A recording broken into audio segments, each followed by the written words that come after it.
Muy buenas tardes, vamos a empezar a trabajar hoy una de las técnicas de escritura básica, es decir, cómo empezar a escribir. Y hablamos siempre de una escritura porque necesariamente también tenemos que hablar de una lectura previa. Para poder leer con una lectura crítica, reflexiva, significa poder dar cuenta de un texto. Y dar cuenta de un texto implica una compenetración lectora importante. ¿En qué sentido? En el sentido de que necesitamos de una concentración para una lectura y una posterior escritura.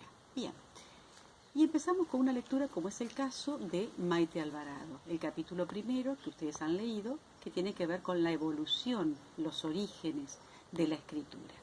¿Y cómo empiezo a escribir? Siempre partiendo, como es una escritura básica, de un texto predeterminado.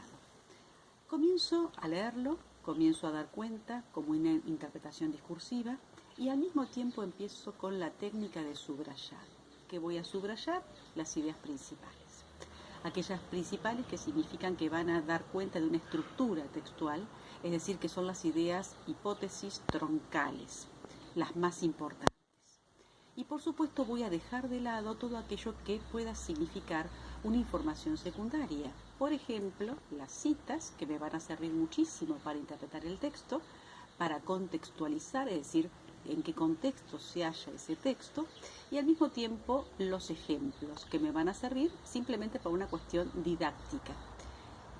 Comienzo con ese subrayado, con esa técnica de subrayado de ideas principales, y ya estoy en condiciones de armar un pequeño texto.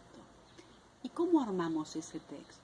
Lo vamos a hablar de dos formas de escrituras resuntivas.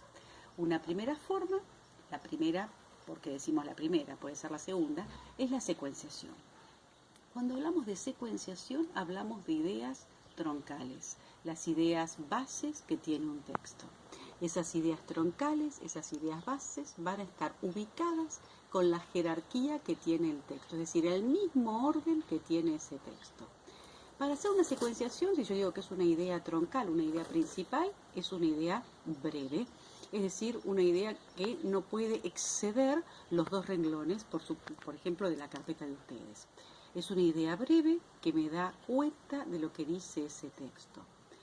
Cuando hablamos de esa idea breve que dice ese texto, la empezamos a escalonar de acuerdo con la jerarquía. ¿Qué impronta tiene la secuenciación? No utiliza conectores, no es necesario.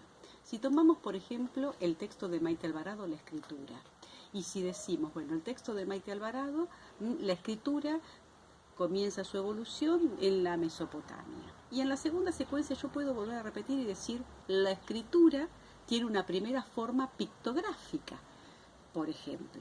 Entonces, todo esto me significa que la secuenciación se va armando como un breve texto a partir del cual voy a tener muy en cuenta lo que dice el autor, va a estar exento, es decir, voy a dejar de lado tanto las citas y ejemplos y voy a mantener ideas breves en forma de ítems que por supuesto no llevan conectores.